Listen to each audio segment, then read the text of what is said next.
Good morning, and thanks for joining us here on the TMI Show with me, Ted Rall. Filling in for Manila Chan, who's out this week, be back on Monday, is Robby West, our producer. You remember him, of course.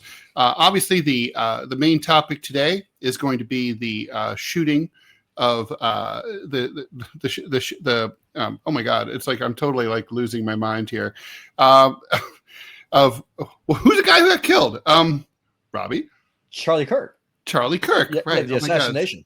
This is what happens when you get old. Okay, anyway. So yes, the search for Charlie Kirk's killer is still ongoing. The FBI is reporting that a gun that's suspected to have been used in the shooting has been recovered from the woods nearby. We're also going to be talking about some immigration stuff. The South Korean workers who got arrested in that big raid basically are being told, don't worry about it, you can come back to work. So there's apparently not all illegal immigrants are treated equally under the Trump administration. Meanwhile, just to highlight that, an Irish lady who's a grandmother, 58 years old, she has a green card, and she's been here since the 70s. She's getting thrown out of the country and deported over an ancient $25 bum check charge. And we're going to talk about political motivated killings in the United States, political violence in general, what causes it, and of course, if we can identify the causes, what can be done about them. Joining us is going to be CIA whistleblower and my co-host on Deprogram, which airs Monday through Friday, 5 p.m. Eastern Time, John Kiriakou. I'm going to go ahead and bring us up to date on the latest about the Charlie Kirk killing, and we will bring in John at that point. So, Robby, if you are ready, let's go ahead and do this thing. Yep, let's do it. Now, I would like to have good news to report one day. Just one day. There's a word for good news. It's called boring. Yeah, that's true. But how about we just have a boring week for once? That's called Switzerland. Anyway. Yeah, but they have mountains and passes. That's why they're boring. Because it costs so much to go in there. They do. All right, well, here's what's going on. Vice President J.D. Vance and Second Lady Usha Vance will visit Salt Lake City today to pay respects to the family of Charlie Kirk. They will no longer travel to New York City. Today is, of course, the anniversary of the 9/11 terror attack. They were supposed to come here for that. Instead, they're going to be going out to Utah. Investigators are seeking the person who fatally shot Charlie Kirk at a Utah college yesterday. And according to former FBI Deputy Director Andrew McCabe, they are in a race against time. The clock is not your friend. Every hour that goes by, the killer gets further away, has a better opportunity to seek shelter and support, and of course, to travel, said McCabe, CNN senior law enforcement analyst. The investigation has two main fronts, according to McCabe. The first is the crime scene at Utah Valley University, of course, where the killing took place. They think the shooter fired at the political activist from a rooftop. I think that this was a parking garage. They'll be hoping to find anything that could provide leads. Second is the area expanding outward from the shooter's perch, according to McCabe. Authorities will be combing through any video filmed in the area that may have captured the rooftop. Some have already surfaced online. Hallways, parking garages, in order to identify people. Each will need to be found and interviewed. The shooter is deemed dangerous. The danger presented by that subject is limitless, McCabe said. This is a person who engaged in an exceedingly violent act in front of thousands of people and was able to pull it off with a high degree of skill. The shot was about 200 meters away. One single shot, and the victim is dead pretty much instantaneously. This person knows that capture means certain prison for the rest of your life under the best circumstances. It could also mean the death penalty, McCabe said, because Utah is a death penalty state, as Gary Gilmore famously let us know. So facing those kind of stakes, this person wants to get away more than anything else in the world, and anyone who obstructs him in his escape is someone who's taken their life in their hands. In related news, a third of college students now say that using violence to stop someone from speaking on campus is acceptable, at least in some cases, according to the Foundation for Individual Rights and Expression, FIRE. Every year we survey 70,000 college students and we ask them their acceptance for using violence to stop a campus speech. Fire Executive Vice President Nico Perino told CNN. This year we found that 34% of college students support, to some degree, using violence to shut down a campus speech. That's up from 24% in 2021. That is a significant increase in a very short time. That's insane. That's showing a cancer in our body. Politics, she said, in our public debate. Again, free speech is what we do instead of violence. You were saying, Robby? It's nuts. It's completely insane. Words are not violence. You don't get to beat someone up or shoot them or shut someone down because they say something that you do not agree with. It's ridiculous. What the hell is wrong with our country? What the hell is wrong with our society where you think that this is perfectly okay just because someone has an opinion that you don't like? Shut up, sit down, grow up. Well, obviously, as someone who traffics in opinions for a living and has done that for most of my life, obviously I agree. Let's go ahead and bring in our guest. Joining us is John Kiriakou. He's my co-host on Deprogram with Ted Rall and John Kiriakou. We air Monday through Friday, 5 p.m. Eastern time. And obviously, we talked about this last night on the program. The news broke just shortly before we went on the air yesterday. But now we've had a night to think about things and try to find out what's going on. We still don't have a suspect, so we don't know the motivations. I mean, we assume this is an act of political violence. I mean, 99% chance. I guess, it could, there can always be a personal angle in these things that we're not aware of.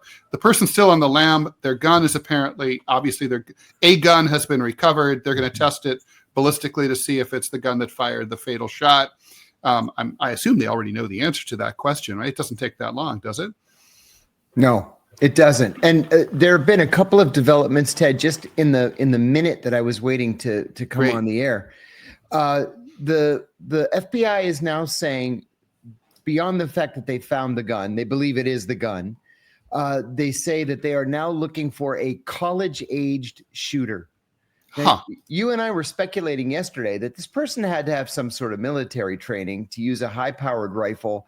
The more I thought about it over the night, the more I thought, well, that's not necessarily true, because really anybody with any hunting experience could make a shot like that.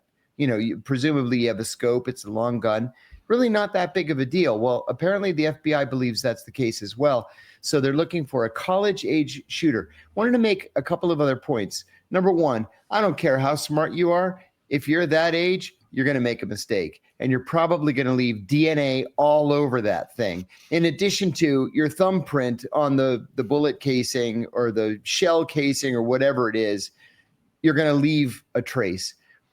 Third, I forgot what I was going to say. Oh, I know what it was. Third is the point you made about time not being the friend of the investigators. That's absolutely true. Everybody, I'm sure, has heard of the show, The First 48. It's on A&E Network, and it follows homicide detectives as they investigate homicides. The premise being, if you're going to solve the case, you're probably going to solve it in the first 48 hours. Once 48 hours pass, people have a chance to get away. It rains, outside, then ruining the crime scene. It just makes it harder and harder and harder. For each day that goes by, you're less and less likely to solve. Witnesses are drifting away. Exactly. And one other thing, Donald Trump just announced a moment ago that he will posthumously grant the Presidential Medal of Freedom to Charlie Kirk. This is getting it's getting silly. The president already announced that the flags are going to be flown at half-mast. There was this incident, this blow-up on the floor of the of Congress, where there was a call by Republicans to have a moment of silence and prayer. And apparently some Democrats shouted it down and were upset about it. Not a good look for Democrats, but kind of not a good look for Republicans either. I mean, everyone's showboating here. Everyone is. And these numbers that Robby talked about a minute ago are chilling to me. It's funny. And Ted, I don't mean to sound like a crotchety old man. I've never considered myself to be a crotchety old man until maybe today. I watch these TikTok videos every night. I'm laying in bed, doom scrolling, and I love videos of what are called First Amendment auditors, where people just go outside of a police station and just stand there with a camera, and the cops invariably freak out. I love them. I watch them I watched them again this morning. So a lot of videos that are interspersed in my feed are of young people walking up to these cameramen and going like, uncomfortable. It's like, well, you know what? Tough shit for you if you're uncomfortable having your picture taken in public. Well, it's these same people, it's this same generation now saying, you know what? If I don't like your speech, which I unilaterally declare hate speech, it's okay to shoot you and to kill you. And I, for one, and I know you guys are going to agree with me, I'm not willing to let my country go down that road. No, absolutely not. Well, I guess this is a good time to get into some historical context. So I decided, I was kind of like curious. Robby posted something just privately, sort of, that I guess he found on social media, where people were saying, Democrats love crime. Was that, is that a quote?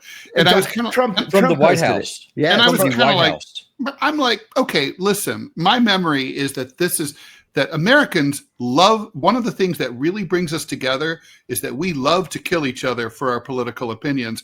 And it's a bipartisan effort. So, and I wanted to sort of see if that's true. So I asked AI to cough up a list of some prominent political killings in the last 20 years, right? I'm not going to, I'll probably list them all.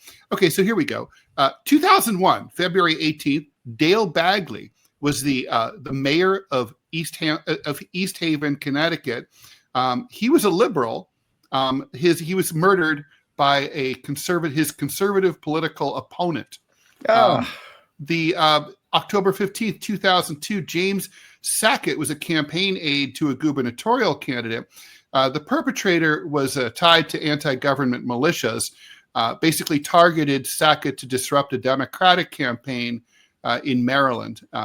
There's the August 15th, 2008, Bill Gwatney. He was the chairman of the Arkansas Democratic Party. I don't remember this at all. No way. But a right-winger, Timothy Dale Johnson, who was against Democratic policies on gun control and immigration, although probably not helping his case on gun control, shot Gwatney to death to protest perceived threats to the Second Amendment. There was this incident that I'm sure you guys will remember that I had forgotten. July 7th, 2008, at the U.S. Holocaust Memorial Museum, a security officer named Stephen Johns was shot to death by a white supremacist named Johns Brunn. He attacked the museum because he was an anti-Semite. There was a Pentagon shooting on March 10th, 2010. Sort of an anti-government conspiracist named John Patrick Bedell attacked the Pentagon and killed a security officer. Of course, there was this Tucson shooting where Gabby Giffords and several other people were shot. She didn't die. The killer was neither liberal nor conservative, was sort of just a weird, a wackadoodle, a nut, like Carrot Top type person. Mm-hmm. There was the Wisconsin Sikh temple shooting in 2012. Wade Michael Page, a right-winger, a white supremacist, hated Sikhs because he thought they were the same as Muslims and was basically, so this was a racist attack. There's, of course, the 2015 Charleston, South Carolina church massacre by Dylan Roof, who was a white supremacist.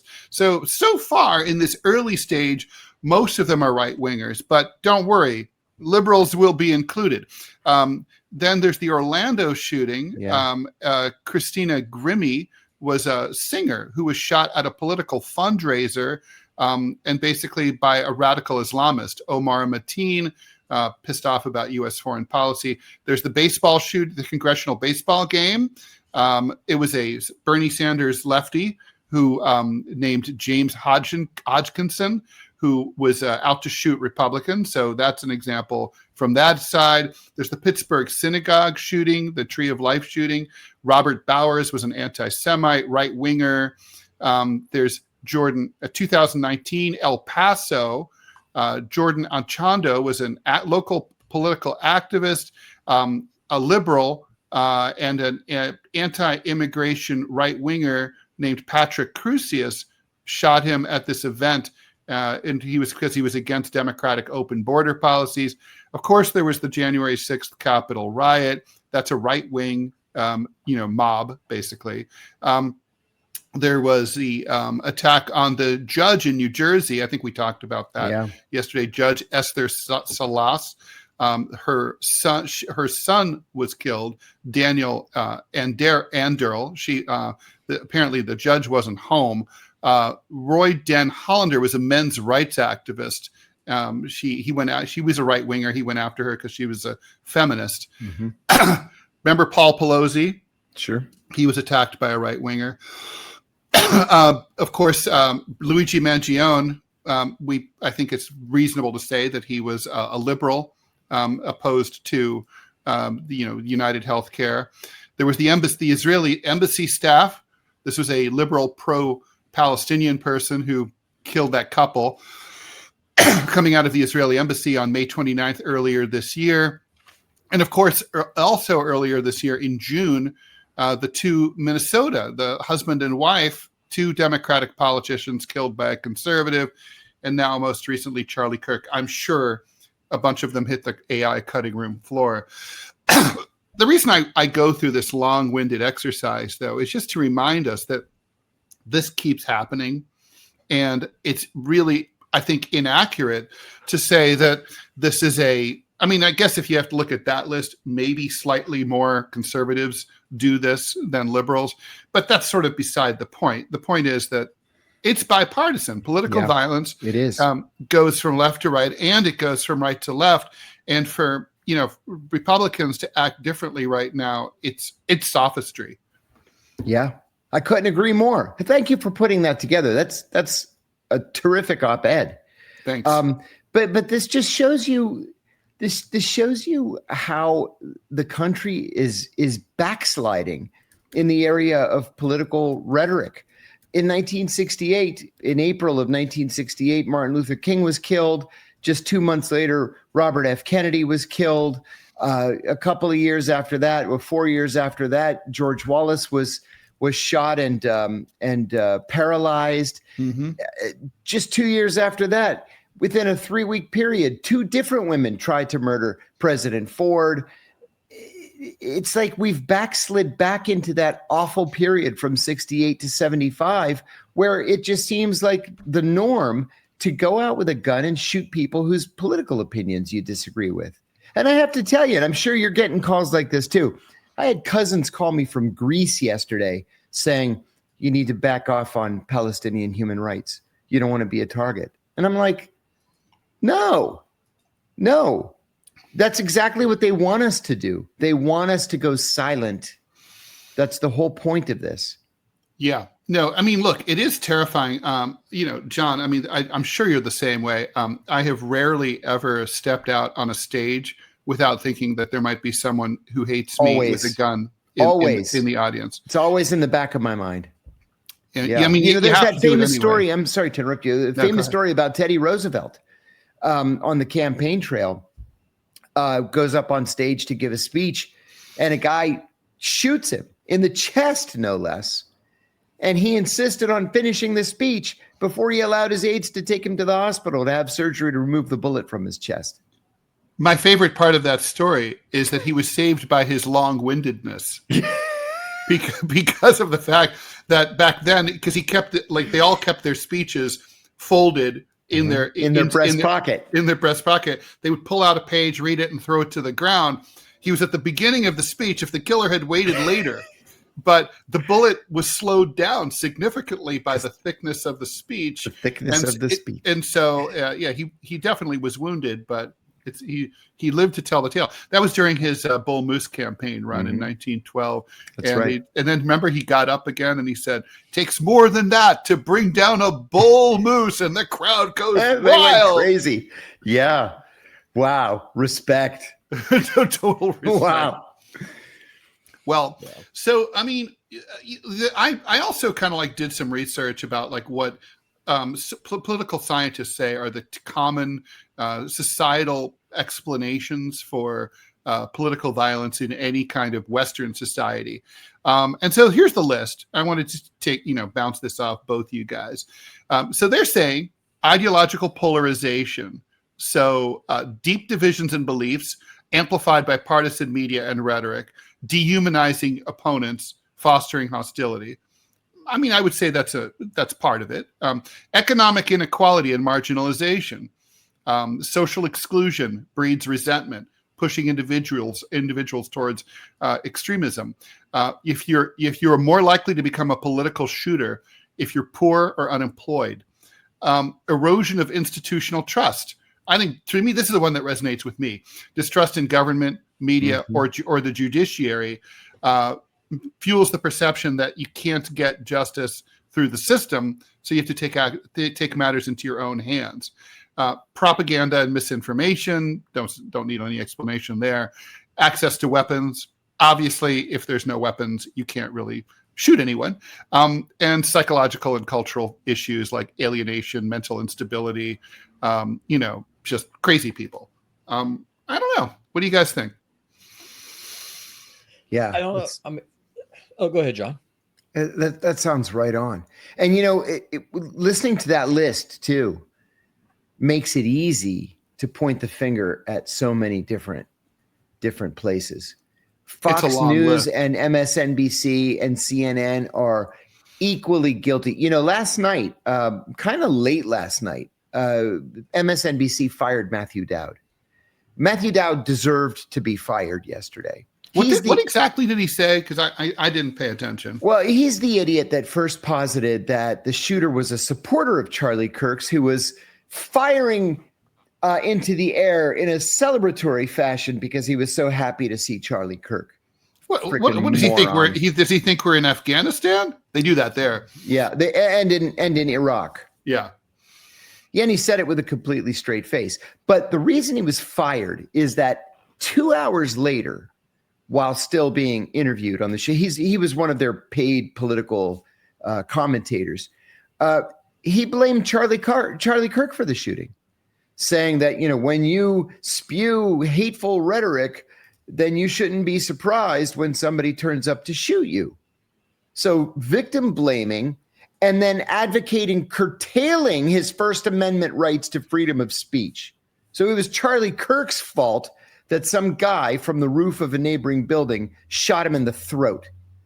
And even for MSNBC, that was too far. So they issued an apology, they issued a retraction, and they fired Matthew Dowd.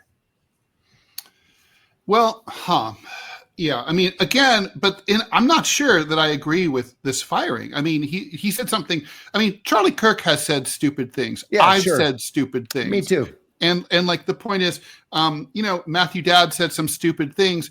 I'm not sure the answer is to be certainly the answer isn't to shoot anyone. I'm not sure the answer is to fire anyone either. I mean, the answer is to have robust dialogue, and that's the issue here. I mean, I don't think Matthew Dowd learns anything from this except, man, I just have to be. I stepped in it that one time. Yeah. I mean, there was a quote of Charlie Kirk going around the internet yesterday among a lot of my left-wing friends who basically where Charlie Kirk is saying empathy is bad. No one should believe in empathy. Empathy is a fake word invented by the left and it's done a lot of damage. Yeah, and empathy is so un-Christian. And the implication, right? I think actually it's the very essence of Christianity. Exactly. But okay, read your Bible. But I guess, but to me, okay, so that's a dumb thing. You could definitely, if you looked through the hundreds of thousands of hours of stuff that's been recorded of any of us here, you're going to be able to dig up some nasty shit that would, if something happened to us, people would say like, oh yeah, Ted Rall was a bad person. Look at what he said. Right. But I mean, because when you bloviate for a living, you're going to say a lot of things. How many times have you and I stepped in it, Yeah. And then I pray that it's a one-day kerfuffle and it just blows over. But if you're Charlie Kirk and you're famous and everything you say is on the internet and has a second and third and fourth life on YouTube, invariably you're going to say something that you wish you hadn't said. Well, it still doesn't mean you should be shot in the big question for you guys. Okay, so yesterday in Gaza, probably 100 people died yesterday. We're not talking about them. We're talking about this, and I know this is that old quote, right? Like one death is a tragedy, a million deaths is a statistic. It's always attributed to different people. Stalin often, but he probably didn't say it. Why are we talking? I mean, is this as important as we think it is? I mean, Presidential Medal of Freedom, flags at half mast, 24-hour coverage on all the networks. I mean, us talking about it on all of our shows. Why is this more important than the people who died in Gaza yesterday? For a couple of reasons. And just real quick, Starline, he asked me a question. I was going to answer it real quick. He asked, was it a ricochet from a ballistic vest, and that's what caused him to get hit in the throat? I don't think so. I don't work for the FBI. I'm just some hick out in Montana who likes guns. I shoot guns a lot. And when I was listening to the video, you can hear the report of the rifle. If I hazard a guess, I think that he's either shot with a 308, or if I had to pick, I would say probably a 30-06.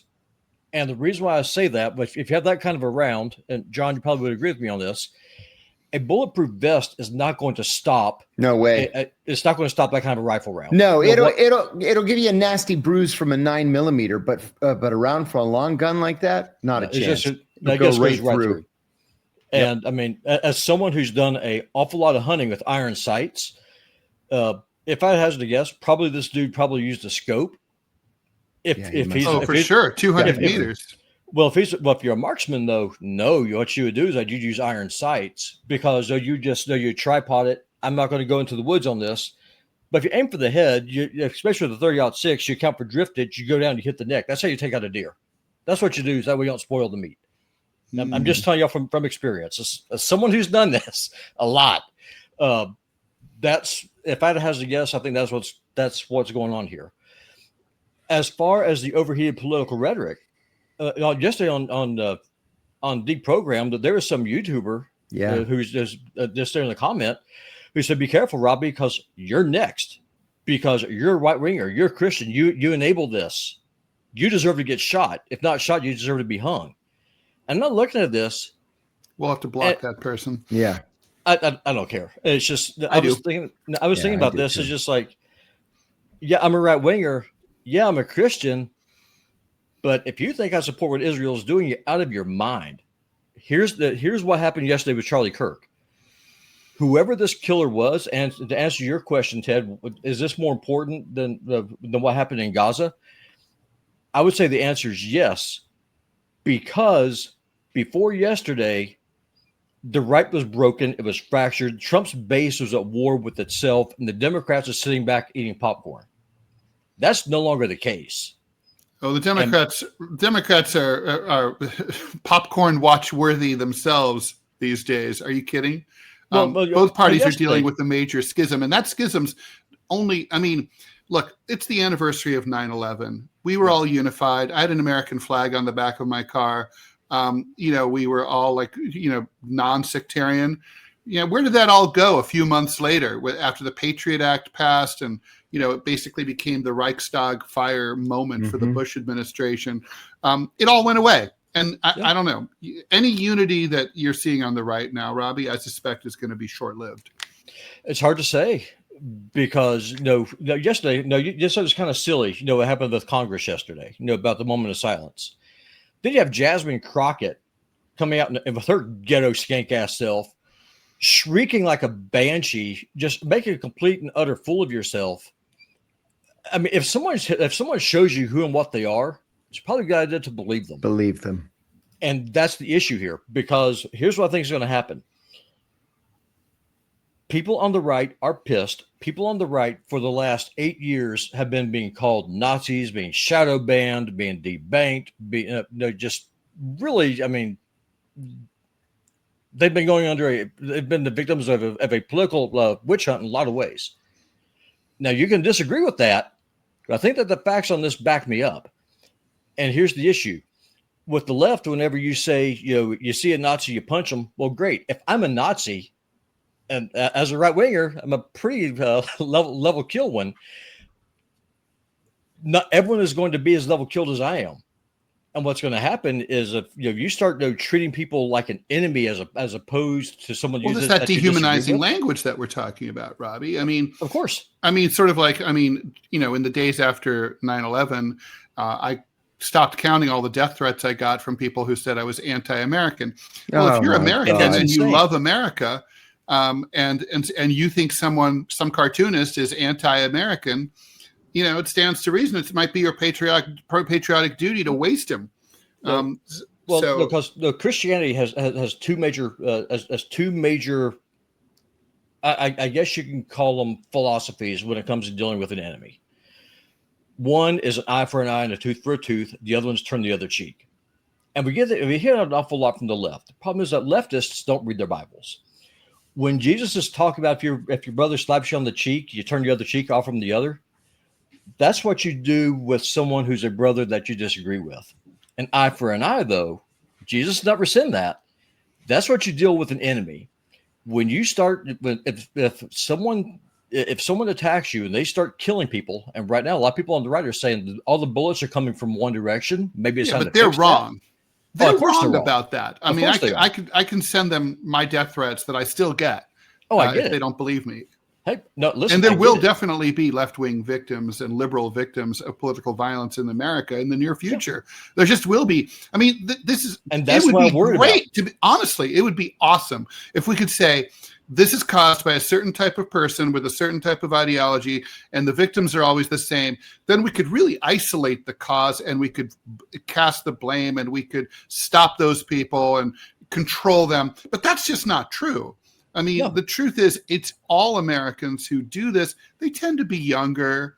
Young people are just more violent. They tend to be male. They tend to be white, but not exclusively. And, John mentioned Squeaky Fromm, who tried to kill Jerry Ford. And Sarah Jane Moore. Yeah. But the problem is, debate, though. Poor Jerry Ford. What did Jerry Ford do? I know, he was a nothing burger. He pardoned Nixon. That was the worst thing he ever did. Mm-hmm. Although now I've come to see the wisdom of it. I didn't see the wisdom of it at the time.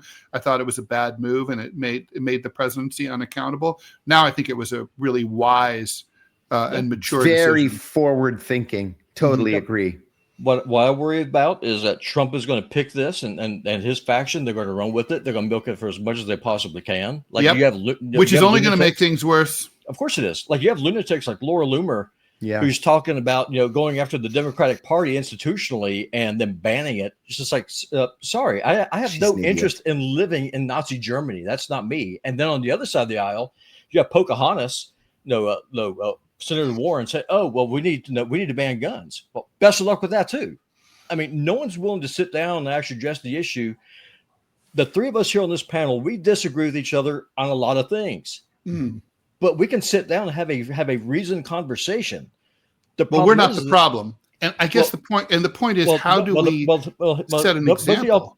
Both of y'all have been to college. I never have. So I'm going to ask y'all a question. What's the purpose of college? I thought the entire idea of college was to sit down, have debates, and learn. Open forum for ideas. And exactly right. And now it's not. Now it's going back to John's people. The ancient Greeks invented this whole thing. Yeah. Well, Aristotle and Plato. Well, the thing that you read off earlier, talk about how people in college think that is okay to use violence to shut someone up. That's the antithesis of college, as far as I'm concerned. That's not what you do.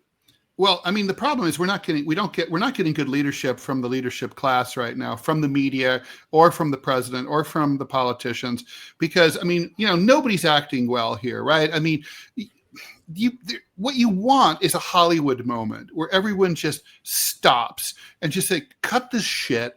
We're all Americans. Let's stop doing this to each other. I mean, what matters here really from this story is that, kids have lost their father, and a wife has lost her husband.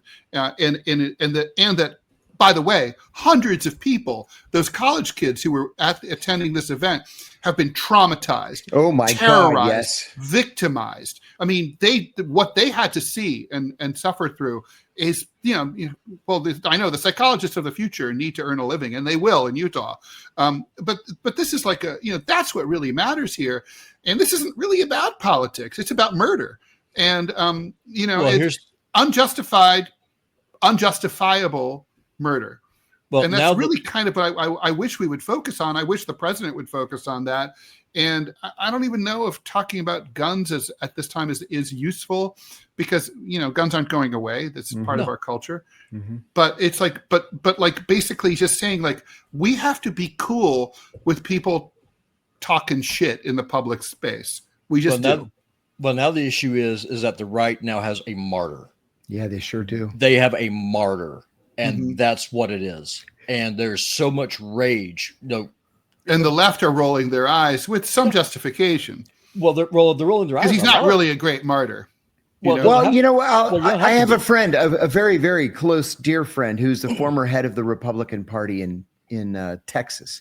And he texted me. We were texting back and forth last night, and he said to me, the left underestimates how popular he was among young people, 17 to 25. He said, mark my words, Charlie Kirk is the Martin Luther King for that conservative generation. Wow. He said, we may not see it as older men. No. But young conservatives hold him in that kind of esteem. Yeah. Like, when my kids came home from school yesterday, when Thomas got home, he walked in, he had tears in his eyes because he watched Charlie Kirk religiously for a couple of years. And he said, Dad, they killed him, and whoever did it needs to be hung. Whoever supports him needs to be hung. You met Thomas. He's a pretty even-keeled kind of kid. Yeah, he is. And, I mean, to John's point, it's not the boomers that you have to worry about here. No. It's the young people who saw this, and love him or hate him, what he would do is that he would go and he would talk to young people at college campuses, using his voice to make an argument. You can disagree with the argument that you want. And by the way, it takes, I really like the format that he had, right? Prove me wrong. Like going in and saying, like, I'm going to engage with people on the left who disagree with me, and we're going to have it out, right? I mean, I love that. I love going in and mixing it up with right wingers. I have a great time. I'd go back on Fox in a second, although, they're scoundrels the way they treat you when you're on the air, but that's a whole different story. But yeah, I mean, and I think in a way, like there he was, kind of like not really Daniel in the lion's den, right? But because it's Utah, but still, I mean, he's exposing himself, and it's really low to take someone out who's willing to do that. Not to mention it's cheap, because it means that you can't win your argument with using your words. You're not confident enough in your argument. You think the person's opposing argument is so powerful that they can only be beaten by being silenced, by being murdered. Well, the whole reason we remember the name Socrates now is because the Athenian ruling class, they couldn't beat him in debate, so they had him killed. Yeah. I mean, this is a thing, and it's what I'm really concerned about. And now, we don't know, by the way, we don't know the motivations of the killer. Just want to be clear here. Yeah. Well, most likely the dude wasn't out hunting pigeons with a 30-06. So no, I mean, I'm sure we're talking about a liberal Democrat right here, no question. But we'll see. John, thank you so much for joining us here. Thank you. Thanks John for having Kiriakou, me. CIA whistleblower, American hero. We will be back on the air this afternoon at 5 p.m. Eastern time for a deprogram with Ted Rall and John Kiriakou. Thanks, John. Have a good day. Thank you, guys. All right, let's move on. We have some immigration stuff. I know you have no opinions about the immigration debate whatsoever. So, if you can try not to fall asleep during this discussion, I would really appreciate it. I'll try. All right. Trump offered South Korean workers at the center of an immigration raid the chance to stay. That, according to South Korea's president, as almost all the South Koreans prepared to leave the U.S. President Lee Jae-myung also said that the workers' return to South Korea was delayed over a dispute over whether they should have to wear handcuffs, in which Seoul's demand that they be unshackled had won. The U.S. wanted to handcuff our workers on their way to the airport, but we insisted that it shouldn't be that way, Lee told a press conference, saying that the flight was delayed after Trump's order that those who don't want to go back to South Korea don't have to. Those were the workers, of course, from the Hyundai LG battery plant in Georgia, who had been scheduled to leave yesterday on a plane chartered by South Korea. Now they're due to leave today. The decision not to handcuff them reflected the deep bond forged between Trump and Lee in Washington last month, that according to South Korean officials. The officials also said that Trump told American officials to encourage the workers who were arrested to keep working here in the U.S. and to help train Americans. Of the workers due to be transported back to South Korea, 330, among them 316 Koreans, 10 Chinese, 3 Japanese, 1 Indonesian, chose to board the flight. 1 South Korean decided to stay back in the U.S. The workers were arrested during a raid last week, of course, on that battery plant, which is a joint venture between Hyundai and LG, both of which are South Korean companies. ICE released a video of the workers in yellow vests shackled at their ankles, wrist, and waist. Secretary of State Rubio and his South Korean counterpart, Cho Hyun, met yesterday. After the talks, Cho said Seoul had secured assurances that they will face no problems entering the U.S. in the future to work. Robby, I'm sure you're very happy about this. Oh, I'm so very, very relieved to hear that more illegal immigrants are going to be able to continue working here in the United States, driving down wages and taking jobs that Americans simply can't do, like building stuff. So, I mean, I am relieved that this has happened, and the fact that Trump is being so hypocritical on this, it breaks my brain because he's not a hypocrite at all. I don't understand it. Never. Yeah. Well, I mean, this is, it's low even by Donald Trump standards. I mean, the only reason that this happened, obviously, is because, this plant in Georgia is high tech. It's stuff that, that Trump values. And obviously, I would imagine behind the scenes, Governor Kemp of Georgia contacted the White House and said, hey, is there any way we can leave these South Koreans here? This is a multi-billion-dollar facility. We want to get the taxes for our state coffers. So, not all illegal immigrants are created equal. If you work in tech, no problem. You can stay here and we'll treat you with respect. I guess ICE was foolish enough to think an illegal immigrant is an illegal immigrant is an illegal immigrant. But no, not really. You're only really an illegal immigrant if you're a day laborer in front of Home Depot. Yeah, I don't know. I mean, if I had it my way, I'd just dragnet every last man, woman, and child of them and just ship them back to the shithole from which they were spawned. But I don't get to have my way on this, obviously. Robby, if you have, I do think, would you differentiate between people who, for example, have a green card versus those who don't have a green card? Would you differentiate between people who are law-abiding versus would you prioritize? There's over 10 million undocumented workers in the United States, right? So if you're going to get rid of them, you can't you can't just snap your fingers and get rid of them all. Wouldn't you start with the scoundrels and worry about the non-scoundrels later, maybe?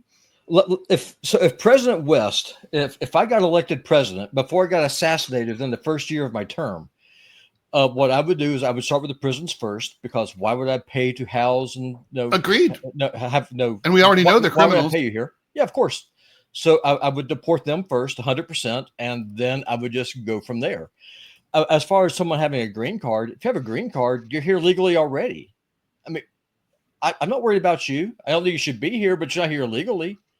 No, Congress has given you permission to be here. We have immigration laws. You follow the law. You're here. Welcome. It is what it is.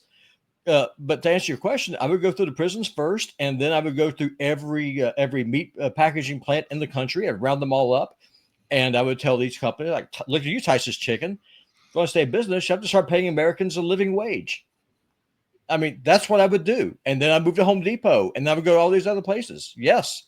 And I would wipe them. I would clean house, but I would start with the prisons. All right, I think you and I are kind of on the same page here. Okay, so speaking of which, an Irish grandmother who has lived in the United States for most of her life and holds a green card is about to be deported because she wrote a bad check for $25 10 years ago. Donna Hughes Brown, 58 years old. How does she get to be a grandmother? I'm 62, and I'm a long way from being a grandfather. Anyway, she was detained in July after landing in Chicago on a flight from Dublin. She's being held in isolation in a detention center in Kentucky. She's lived in the United States since 1977, has 5 children and grandchildren, and ran a horse farm in Troy, Missouri.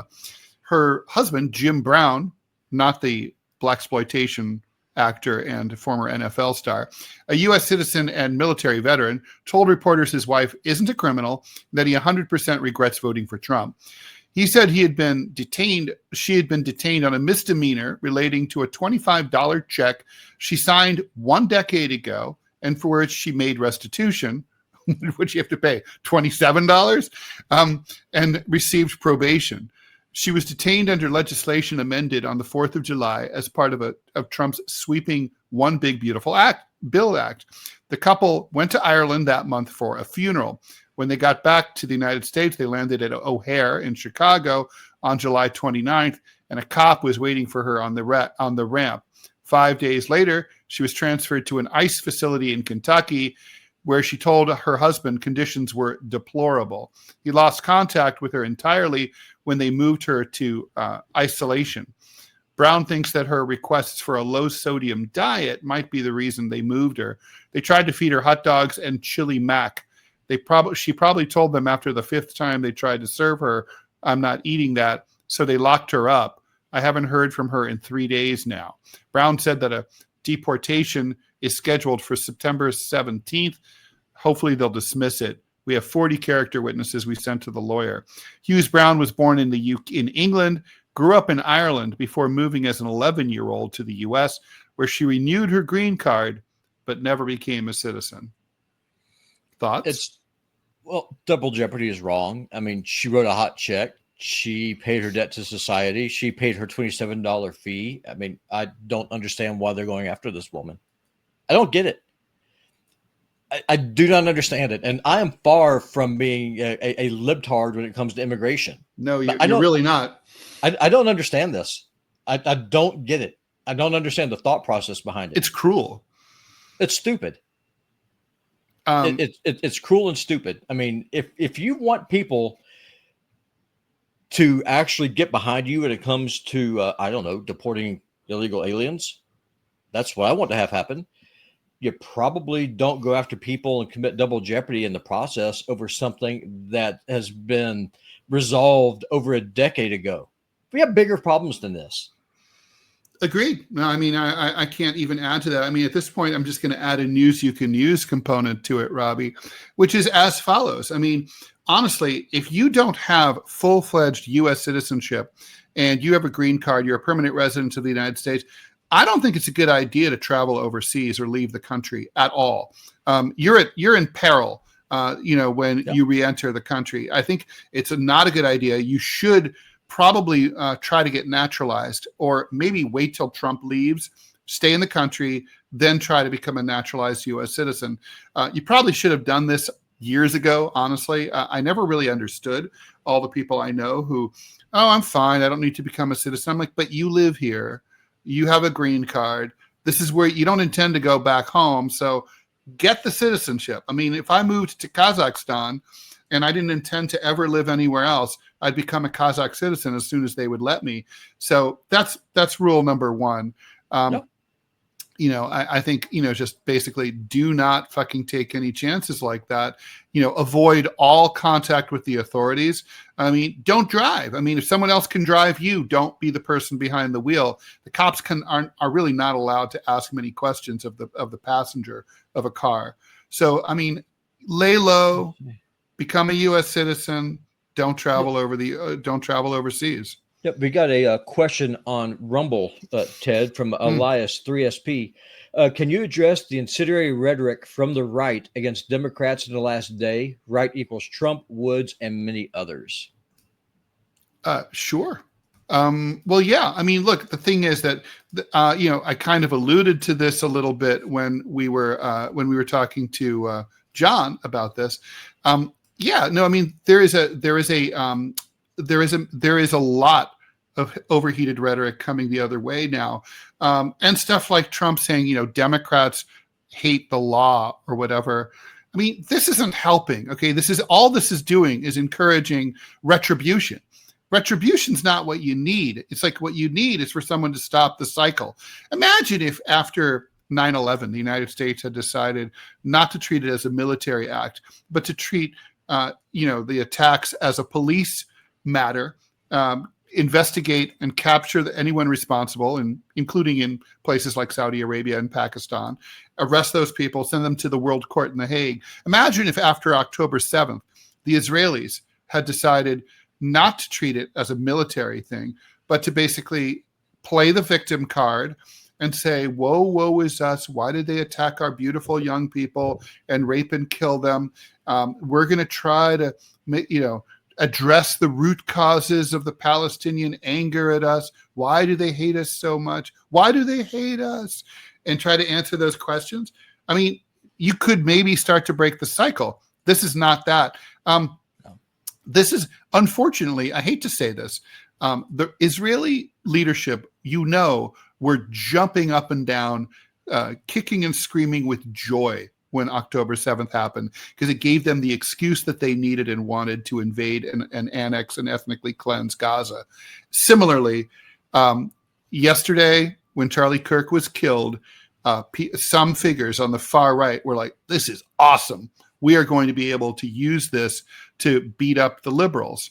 And we're seeing that already. So look, if it's disgusting for a liberal to say that we shouldn't have a moment of prayer for a guy who's been brutally murdered, it's also disgusting to say that this is an opportunity to, sort of encourage retribution and similar acts going the other way around, as if they hadn't happened before, which we enumerated they have. Well, I think it's bigger than that. Trump's biggest problem before yesterday was a split in his base, the Epstein files, foreign policy, Israel, all this stuff. That's all gone now. For now. Now what it is, well, I'm talking about specifically among younger people. What, like, for example, when we get done with the show, jump over onto Reddit and just go to some of the different feeds. Talk about Charlie Kirk. There is celebration, and I'm using that word deliberately. There is celebration. People just just overjoyed that Charlie Kirk was killed. That's from the left side of the aisle. Over on my side, people are fighting mad, and like, maybe it's time to teach these sons of bitches a lesson. That is what I'm worried about. Because there's no more discourse. This is factional politics at its absolute worst, and Trump is going to play this because it solves his Jeffrey Epstein problem. It solves the split problem. Now what the question is going to be... It's so cynical, Robby. It's cynical. I mean, this is late-stage Roman Republic stuff. No, when the Gakis brothers were killed, the Senate, they couldn't... Basically, they come to the premise. It's not about to bore everybody to death, but it is what it is. It has to do with this. They came into prominence after the Third Punic War, when a lot of the citizens of Carthage were brought in as slaves, and those slaves were then used to do the work on the farms, and it bankrupted the farmers. That's what led to the collapse of the entire Roman civic system. The Gracchus brothers brought this up. The Senate could not. The senators at the time, they could not fight them on the premise of their ideas because they were right. So what did they do? They tried to say that, well, they want to be kings, and they whipped up the mob, and they were beaten to death in the streets and thrown into the Tiber. That's where we are right now. The Republican establishment and the Democratic establishment, they cannot address the issue of housing costs. They can't deal with the problem of a declining standard of living.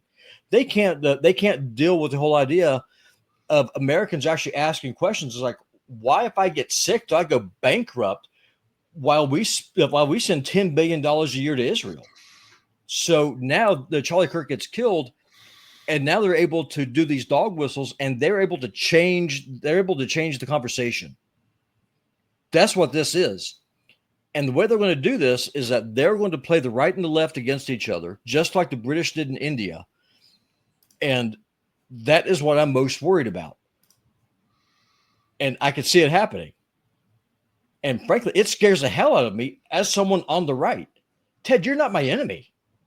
No, I'm not. I mean, you're my friend. And people who disagree with me, Caleb Mopp and other people, we disagree, but that doesn't mean that I'm your enemy. And on the vice versa, I'm pro-life. I'm pro-gun. I want a well-armed population because I don't want the government to have a monopoly on force. But now you have Pocahontas out there saying, "Oh, we need to start taking guns." This, mark my words, if people let this happen, there's going to be revenge attacks, and it's just going to feed this cycle, and this whole thing is going to explode. If you want to have a dictator, extremism is a response to extremism is never wise. Robby, thank you so much for guest hosting for Manila. You will be doing the same thing tomorrow. Yep. We are here 10 a.m. Eastern time, Monday through Friday. This is the TMI Show, Ted Manila Information Show, or Too Much Information for short. Please like, follow, and share the show as much as you can. Really need you to. Do we have an ad? Yeah, we do have St. Pocahontas is also not helping. Elias, I'm going to call her Pocahontas because that's what she said. She lied about what she is.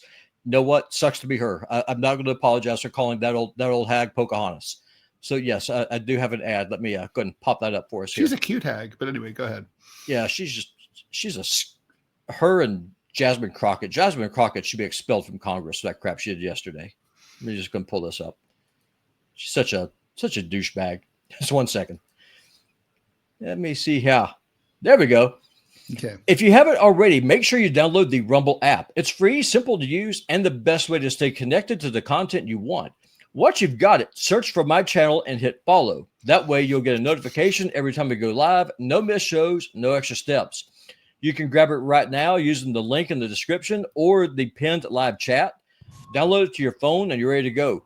And if you prefer watching on the big screen, Rumble is available on all major streaming devices and smart TVs. Just search Rumble, follow the channel, and be part of the action. There we go. Robby, that was beautiful. Gorgeous. Couldn't do better myself, even though I'm a libtard. I'm not even a libtard. I'm a leftard. Anyway, thanks, everyone, for watching. We'll see you tomorrow. Deprogram. Scott and I just dropped a DMZ yesterday. So if you missed that, don't miss it. Go back. If you already watched it, see it again. Who knows? For sure. All right. Bye.